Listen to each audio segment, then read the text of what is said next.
கொதிக்கிற தண்ணியில் இட்லி மாவு ஊற்றி பாருங்க, ஆச்சரியப்படுவீங்க.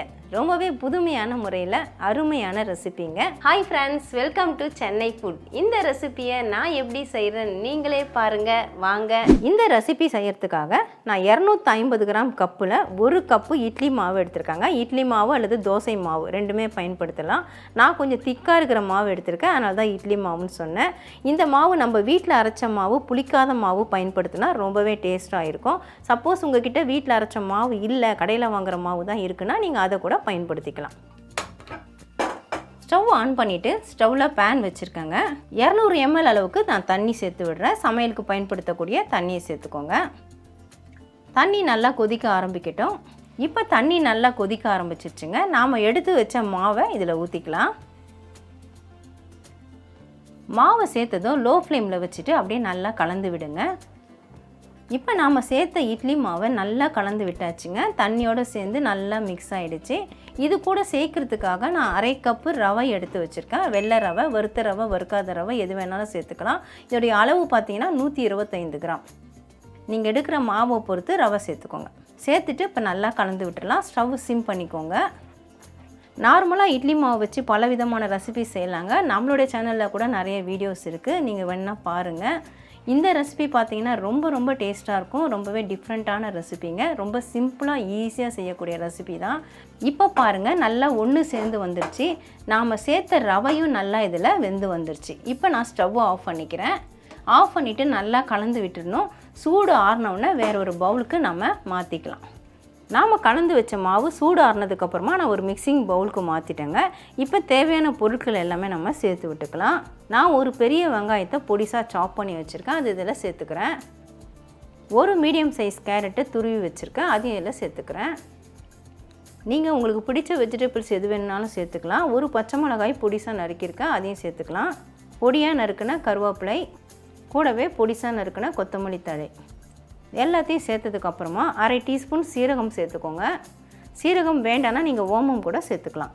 1/4 டீஸ்பூன் மிளகுத்தூள், கொஞ்சமாக பெருங்காயத்தூள் 1/4 டீஸ்பூன் அளவுக்கு சேர்த்துக்கிறேன்.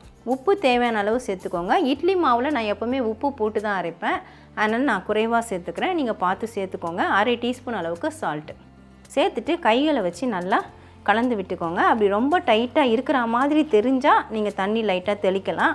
ஆனால் நார்மலாக இந்த பதம் நமக்கு கரெக்டாக தான் இருக்கும். நீங்கள் பிசைஞ்சு பார்த்ததுக்கப்புறமா தேவைப்பட்டால் 1 டேபிள் ஸ்பூன் இல்லைனா 1 டீஸ்பூன் தண்ணி தெளிச்சுக்கோங்க. எல்லாத்தையும் சேர்த்துட்டு நல்லா கலந்து விட்டாச்சுங்க. இப்போ 1/4 டீஸ்பூன் அளவுக்கு நான் சமையல் சோடா சேர்க்குறேன். இதை சேர்த்தா தான் நல்லா சாஃப்டாக இருக்கும், அதுக்காக தான் நம்ம சேர்க்குறோம். உங்களுக்கு வேண்டாம்னா நீங்கள் அதை அவாய்ட் பண்ணிக்கோங்க. கூடவே கொஞ்சமாக தண்ணி சேர்த்துக்கலாம். கெட்டியாக இருக்கிறதுனால நான் லைட்டாக 1 டீஸ்பூன் போல் அந்த சோடா மேலே தண்ணி சேர்க்குறேன் மிக்சிங்க்காக. சேர்த்துட்டு இப்போ நல்லா கலந்து விட்டுக்கலாம். நான் பிசையும் பொழுது சுத்தமாக தண்ணி சேர்க்கலைங்க, அதோடைய ஈரப்பதத்திலே தான் நான் பிசைஞ்சு எடுத்தேன். சமையல் சோடா சேர்த்துட்டு கொஞ்சமாக தண்ணி சேர்த்து நல்லா கலந்தாச்சுங்க. மாவு பாருங்கள் நல்லா கெட்டியாக இருக்குது. இந்த மாதிரி கெட்டியான பதத்தில் தான் இருக்கணும்.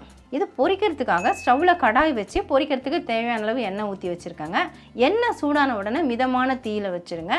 இந்த மாவில் கை வைக்கிறதுக்கு முன்னாடி இந்த மாதிரி ஒரு கிண்ணத்தில் தண்ணி வச்சுக்கோங்க. கொஞ்சமாக வச்சுட்டு அதுக்கப்புறமா இதை கையில் தொடும்பொழுது நமக்கு கொஞ்சம் ஒட்டாமல் வரும். இந்த மாதிரி எடுத்துகிட்டு இதை சின்னதாக அப்படி உருண்டை போல் உருட்டிக்கோங்க. இந்த மாதிரி உருட்டிட்டு இதை நீங்கள் இப்படி கைகள்லேயே சரி பண்ணிவிட்டு நம்ம இப்படி ஓட்டையாக போட்டுக்கலாம்.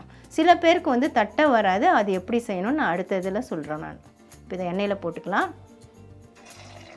இப்போ பாருங்கள், கரண்டியில் கொஞ்சம் எண்ணெய் தடவி வச்சுருக்கேன். இப்போ தட்டை வராதவங்க இது மேலே அப்படியே வச்சுருங்க. வச்சுட்டு கையில் தண்ணி இது மாதிரி தொட்டுக்கோங்க. தொட்டுக்கிட்டால் நமக்கு ஈஸியாக இருக்கும் ஒட்டாமல். இப்போ லைட்டாக ஒரு ப்ரெஸ்ஸிங் கொடுத்துட்டு நடுவில் ஓட்டை போட்டுடலாம்.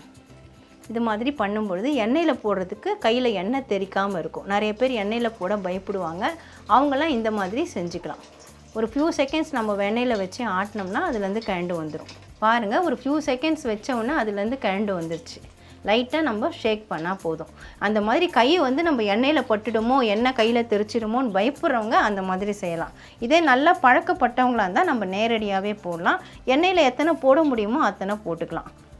நீங்கள் கேட்பீங்க இந்த வடை செய்கிறதுக்காக எதுக்கு இவ்வளோ பண்ணணும், நம்ம பருப்பு ஊற வச்சே செஞ்சுக்கலாம்னு சொல்லிட்டு. பருப்பு நம்ம ஊற வச்சு அரைச்சி செய்கிறதுக்கு ரொம்ப நேரம் எடுக்குங்க. வீட்டுக்கு திடீர்னு விருந்தாளிங்க வந்துட்டாங்கன்னா சட்டுன்னு இந்த மாதிரி இன்ஸ்டண்ட்டாக நம்ம செஞ்சு கொடுத்துடலாம். டேஸ்ட்டு பார்த்திங்கன்னா அவ்வளோ அருமையாக அட்டகாசமாக இருக்கும். இதை நம்ம வடை ஷேப்பில் தான் போடணுன்ட்டு இல்லை, போண்டா மாதிரியும் போட்டுக்கலாம், இல்லை பால்ஸ் மாதிரியும் போட்டுக்கலாம். எல்லாமே நம்ம விருப்பம் தான். ஆனால் டேஸ்ட்டு அவ்வளோ அருமையாக இருக்கும். நான் 5 வடை உருட்டி போட்டிருக்கேங்க. ஒரு 10-15 செகண்ட் எண்ணெயில் அப்படியே இருக்கட்டும். அதுக்கப்புறமா அது மேலே எழும்பி வரும். அதுக்கப்புறமா நம்ம பெரட்டி விடலாம். இப்போ பாருங்கள், நம்ம போட்ட வடை எல்லாமே மேலே எழும்பி வந்துருச்சு. இப்போ நம்ம பெரட்டி விட்டுக்கலாம். இந்த சமயத்தில் நீங்கள் ஹை ஃப்ளேம் கூட வச்சுக்கலாம். போடும் பொழுது மட்டும் லோ ஃப்ளேம் பண்ணிவிட்டு போட்டு முடித்த உடனே ஹை ஃப்ளேம் வச்சுக்கலாம். கோல்டன் கலர் வந்த உடனே நம்ம எடுத்துடலாம். இப்போ பாருங்கள், நல்லா கோல்டன் கலர் வந்துருச்சு. இப்போ நம்ம எண்ணெயிலேருந்து எடுத்துக்கலாம். நல்லா எண்ணெய் வடிய விட்டுட்டு பிளேட்டுக்கு மாற்றிக்கலாம். இந்த வடை பார்த்திங்கன்னா எண்ணெய் கூட ரொம்ப குடிக்காதுங்க. நம்ம நார்மலாக பருப்பில் செய்யும்போது பார்த்திங்கன்னா கொஞ்சம் எண்ணெய் குடிக்கும். இந்த வடை எண்ணெய் குடிக்காது. ஆனால் டேஸ்ட்டு பார்த்திங்கன்னா அவ்வளோ அருமையாக இருக்கும். நம்ம பருப்பில் செஞ்ச வடை மாதிரியே டேஸ்ட்டு அவ்வளோ நல்லாயிருக்கும். அவ்வளோ சாஃப்டாகவும் இருக்கும். இப்போ எண்ணெய் வடிஞ்சிடுச்சு. நான் பிளேட்டுக்கு மாற்றிக்கிறேன். இதே மாதிரி தான் நான் மீதம் இருக்கிற மாவையும் பொரிச்சு எடுக்க போகிறேன். அவ்வளவுதான் ஃப்ரெண்ட்ஸ், வீட்டில் இருக்கக்கூடிய இட்லி மாவு ரவையை வச்சு அருமையான மொறுமொறுப்பான டேஸ்டான வடையை நாம் ரெடி பண்ணியிருக்கோம். ரொம்ப ரொம்ப டேஸ்ட்டாக இருக்கும். நான் திரும்ப திரும்ப சொல்கிறேன்னு நினைக்காதீங்க. நீங்கள் ட்ரை பண்ணி பார்த்தீங்கன்னா உங்களுக்கே புரியும். அவ்வளவு அருமையாக இருக்கும். நான் இப்போ உங்களுக்கு பிச்சு காட்டுறேன் பாருங்கள். 2 வடை வச்சு வேணால் தேய்ச்சி காட்டுறேன். சவுண்டு தெரியும் பாருங்கள். இப்போ நான் பிச்சு காட்டுறேன் எவ்வளோ சாஃப்டாக இருக்குன்னு பாருங்கள். இந்த மாதிரி பிச்சிட்டு அப்படியே சட்னியோடு சேர்த்து சாப்பிட்டா அவ்வளோ அருமையாக இருக்கும். நான் ஒயிட் சட்னி தான் இந்த வடைக்காக ரெடி பண்ணி வச்சுருக்கேன். நார்மலாக நம்ம உளுந்து வடை செய்கிறதா இருந்தால் உளுத்தம்பருப்பு ஊற வைக்கணுங்க. குறைஞ்சது 1 மணி நேரமாவது ஊற வைக்கணும். அதிகபட்சம் 2 மணி நேரம் ஊற வச்சா ரொம்ப ரொம்ப சாஃப்டாக இருக்கும் வடை. ஆனால் இது எப்படின்னு பார்த்தீங்கன்னா, நம்ம வீட்டில் இருக்கக்கூடிய இட்லி மாவு எடுத்து சட்டுன்னு ரவையோடு சேர்த்து நம்ம தண்ணியில் போட்டு கிண்டி உடனே பண்ணிட்டோம். இந்த வடை செய்கிறதுக்கு பார்த்தீங்கன்னா மொத்தமே நமக்கு 10 நிமிஷத்துலேருந்து 15 நிமிஷம் தாங்க ஆகும். அவ்வளவு ஈஸியாக செஞ்சிடலாம். நான் சொன்ன மாதிரி நம்ம கிண்டுற நேரம் பார்த்தீங்கன்னா ஒரு 2 நிமிஷம் தாங்க. அதுக்கப்புறம் நம்ம மிக்சிங் பண்ணிவிட்டு அப்படியே உடனே பொரிக்க வேண்டியதுதான். கண்டிப்பாக நீங்களும் ட்ரை பண்ணி பாருங்கள் ஃப்ரெண்ட்ஸ். ட்ரை பண்ணி பார்த்துட்டு எப்படின்னு எனக்கு கமெண்ட் பண்ணுங்கள். மறக்காமல் நம்ம சேனலை சப்ஸ்கிரைப் பண்ணிக்கோங்க, லைக் அண்ட் ஷேர் பண்ணுங்கள். இதோட இந்த வீடியோவை நான் முடிச்சுக்கிறேன். மறுபடியும் இன்னொரு வீடியோவில் உங்களை சந்திக்கிறேன். By guys. Bye bye.